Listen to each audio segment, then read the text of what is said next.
السلام عليكم ورحمة الله. اللهم صل وسلم وبارك عليك يا سيدي يا رسول الله. هنعمل النهاردة برضو تاني الفطير الشرقي ان شاء الله، بس كمية كبيرة شوية. معايا 2 كيلو دقيق، حطيت لهم كده معلقة ملح كبيرة وممسوحة يعني، ومعلقة سكر. بس ببتدي اقلب بقى المكونات الجافة كده مع بعضيها، واللي بيعمل عرق للفطير زي ما احنا متفقين الزيت. انا حطيت حوالي كده 8 معالق زيت لل2 كيلو دقيق. طبعا انا عملت لكم في فيديو قبل كده الفطير الشرقي بس ب4 كوبايات دقيق، يعني اسهل من اللي انا بعمله دوت. حاجه بسيطه ان انت تجربي في كوبايتين دقيق في 4 كوبايات دقيق، هي نفس الطريقه، بس انا معايا النهارده الكميه كبيره شويه.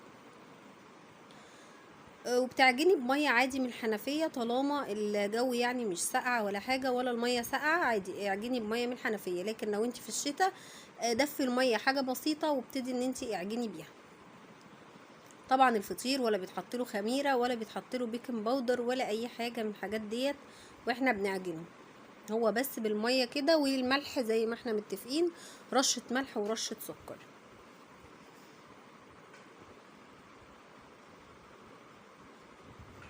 الميه بقى قد ايه؟ بتحطي الميه شويه شويه كده على ايه لغايه ما الدقيق ياخد معايا. الدقيق دوت متعدد الاستخدامات، بجيبه عادي، بيبقى بعمل بيه الفطير، بيطلع حلو وبيطلع جميل زي ما انتوا بتشوفوه.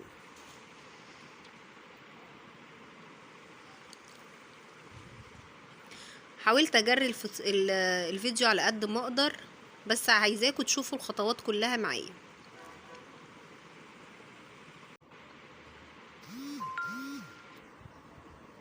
طبعا انت ان شاء الله اول ما تتعلمي في كوبايتين كده دقيق هتبصي تلاقيكي استاذه بقى. تعملي في كيلو دقيق، تعملي في 2 كيلو. انا قلت ندوق حبايبنا معانا طبعا من اللي احنا بنعمله، فحبيت ان انا اعجن كميه كبيره المره دي شويه.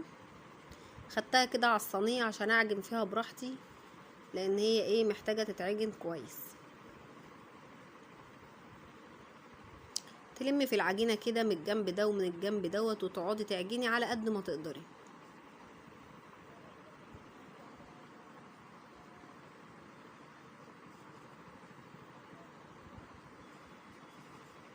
اهو شايفين ما شاء الله العجينه خلاص. طالما كده انت قعدتي تعجني، ايدي نطفت خالص من العجين اللي كان فيها، ما شاء الله خلاص كده.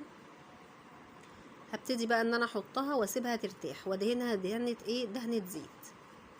بس اغطيها بقى واسيبها ان هي ترتاح كده حوالي ساعه. غطيها بقماشه، غطيها بكيس، اي حاجه عندك، المهم ان انت تغطيها كده عشان الوش بتاعها ما يقشفش. هبتدي بقى احضر الحشوه اللي انا هحشيها. الحشوه دي حسب الرغبه عندك، انت شوفي عايزه تحشيها ايه. انا هحشيها بالسوسيس كده، وقطعت السوسيس زي ما انتم شايفين، والبصل، وقطعت توم مقطعاه زي ما انتم شايفين كده صغير، ومقطعه طماطم، ومقطعه فلفل حامي وفلفل بارد. وهنروح دلوقتي على البوتاجاز، حطيت في الصينيه شويه زيت، وحطيت البصل. طبعا الحاجه ديت بتحط كده كل الكميه على بعضيها، يا دوبك تشويحه بسيطه للبصل، وهنزل بباقي المكونات.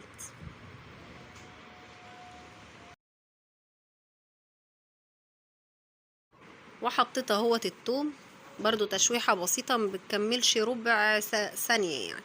وبتحطي بقى السوسيس معايا اهوت. انت الحشوة ديت تظبطي زي ما انت عايزة تحشيها فراخ، عايزة تحشيها لحمة مفرومة، عايزة تحشيها سوسيس كده نقانق، اللي انت عايزاه. بس وحطيت اهوت الفلفل حامي وفلفل بارد، وهحط الطماطم. عندك فلفل الوان هيديها شكل احلى كمان، حطي. وتبلتها بملح وفلفل اسمر، وبس كده. تقليبه بسيطه، وبوطي عليها النار واغطيها كده واسيبها حاجه بسيطه كده، وابتدي ان انا اقلب فيها لغايه لما تستوي معايا السوسيس.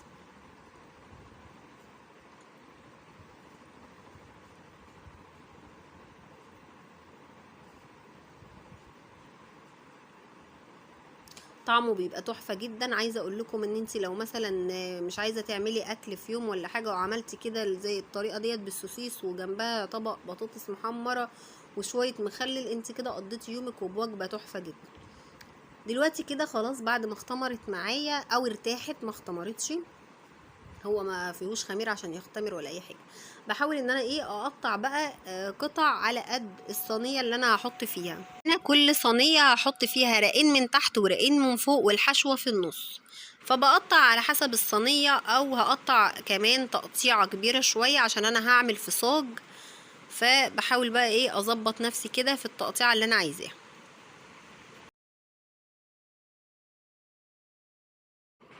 وطبعا يا حبايبي زي ما احنا متفقين، الصينيه اللي انا هعمل فيها بكون دهنها زيت او سمنه.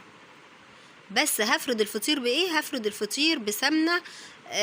ممكن نحط حبه زيت صغيرين، بس عشان ما ينشفش مننا لازم الاكتريه تكون سمنه. يعني لو هحط كوبايه سمنه تحطي ربع كوبايه قصادها زيت، حاجه بسيطه يعني. عايزه تفردي الفطير بسمنه خالص هتبقى حلوه برضو. دي سمنه انا مسيحاها حاجه بسيطه كده عشان تكون سهله عليا، سمنه على زيت. عايزه تدهني الوش بتاعها زيت بس مفيش مشكله، بس دي كانت جنبي فدهنت على طول بيها. سمنه على حبه زيت صغيرين،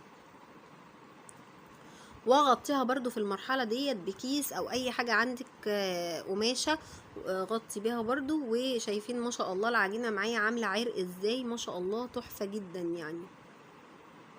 عايزه اقول لكم طعمها بيبقى حلو جدا الفطيره الشرقي ديت، وهي بتبقى غاليه بره، بس هي ما شاء الله لو انت عملتي هي مش مكلفه خالص يعني. طبعا شفنا مع بعض الحشوه اللي انا عملتها، السوسيس والزيتون مقطع، وقطعت طماطم وفلفل حامي وبارد، وكمان مسكت كده بيضايه وطقشتها وحطيت عليها رشه بسيطه من الملح ورشه من الفلفل الاسمر. هنشوف دلوقتي احنا هنحتاجها في ايه. انا بحاول ان انا اجري الفيديو عشان خاطر انتوا ما تملوش يعني، بس انا عايزاكم تشوفوا كل الخطوات عشان ان شاء الله الموضوع يعني سهل، ما فيش اي مشكله لو اتبعت الخطوات ديت. هو ما شاء الله سهل، وبعد كده هتحبي الموضوع وتعملي اكله بسرعه لعيالك يحبوها ومش مكلفه يعني. اهو ما شاء الله زي ما انت شايفه كده اهوت. انا ايه فردت بالنشابه بس بسرعه. ممكن لو ما فيش نشابه تفردي بايدك عادي، ما فيش مشكله. وبتبتدي تمسكيها من تحت كده وتحاولي ان انت ايه تفردي كده على قد ما تقدري. طب لو اتقطعت منك زي ما احنا شايفين كده مفيش مشكله خالص، لان انت هتحطي رقين وفوقيهم رقين وبينهم الحشوه، فايه مش هيبان يعني. فاهميني ازاي؟ طيب انا هوت بوريكم في صينيه، عشان انت لو هتعملي في صينيه، الصينيه ديت مدهونه معايا سمنه، وبحاول كده على مقاس الصينيه ان انا افرد الفطيره زي ما انتوا شايفين كده. هديها دهنه سمنه تاني، يعني اول راق وهديله برضو دهنه سمنه.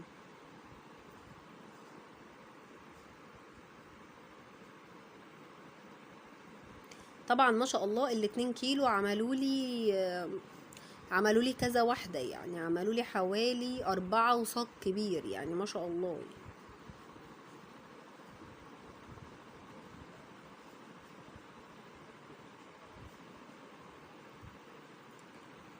فانت عايزة تجربي مثلا، مش عايزة تجربي في حاجة كبيرة، طبعا اول ما تكون حاجة لسه انت بتتعلميها جديد جربي في حاجة بسيطة، وان شاء الله بإذن الله تكون ناجحة معاكي. هو مش صعب خالص ولا اي حاجة، والطريقة ديت سهلة جدا جدا جدا.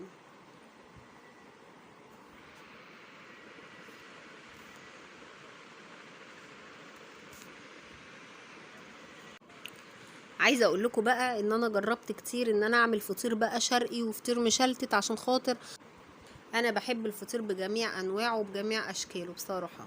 وكل بقى ايه كل الحاجه اللي انا وقعت فيها او الغلطات اللي انا وقعت فيها ان شاء الله في الفطير الشرقي ما شاء الله ما تعبنيش خالص يعني. اول مره عملته ما شاء الله كان ب4 كوبايات دي، وكان ناجح معايا، وكان ما شاء الله يعني كان حلو جدا. زي ما انتوا شايفين كده بين كل راق وراق دهنت دهنه سمنه، وده الرق التاني برضو دهنته دهنه سمنه، وحطيت ايه حطيت السوسيس اللي احنا عملناه مع بعض.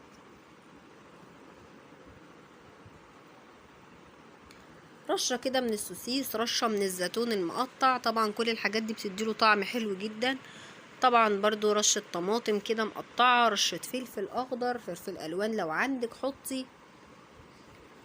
وادي جبنه موتزاريلا، طبعا بتديله تيست عالي حلو جدا. لو ما عندكيش مفيش مشكله، كفايه الحشوه عادي. انا اصلا هعمل كده وهعمل كده، يعني هعمل بالجبنه الموتزاريلا وهعمل من غير الجبنه الموتزاريلا.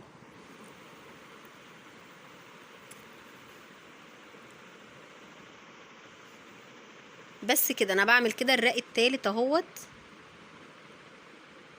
فانا هوريك الصينيه عشان خاطر انت لو عملتي مثلا ممكن تعملي في صينيه يعني، انما انا هعمل بقى في صاج وهعمل يعني هعمل كذا حاجه. فعشان الفيديو ما يطولش انا وريتك الفكره ووريتك برضو طريقه التقطيع. انت بتحاولي تقطعي العجينه على قد ما تقدري تحطي في الصينيه. طبعا الصاج انا كنت مقطعه له تقطيعه كبيره شويه اهو يا حبايبي. زي ما انتوا شايفين كده حطيت الرق التالت اهو،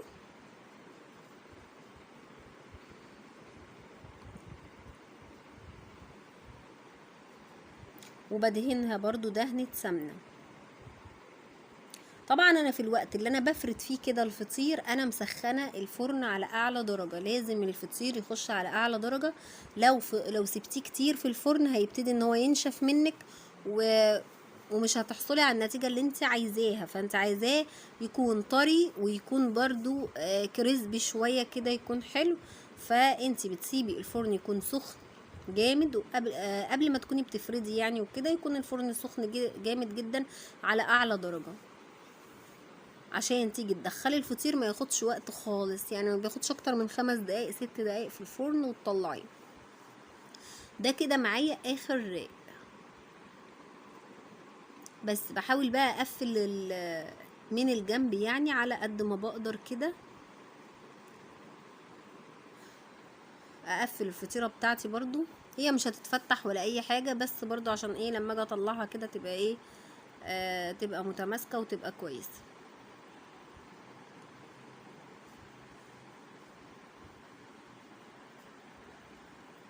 طبعا ما شاء الله حاجه مش مكلفه وحاجه الاولاد بيفرحوا بيها جدا. عايزه اقول لكم بقى دلوقتي ديت البيضه اللي احنا كسرناها مع بعض، بديها بقى مسحه كده من الوش بتاع الفطيره، بتتحمر معايا وبتبقى حلوه جدا.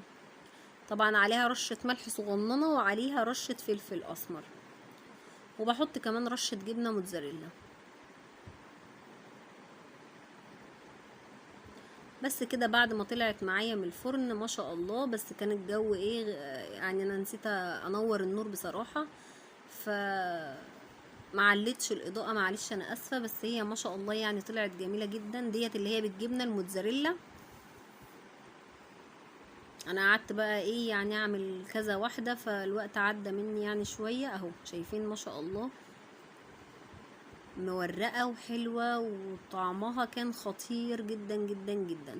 الحشوه ديت حسب رغبتك، شوفي انت عايزه تحشيها ايه وانت بتحبي ايه انت وعيالك.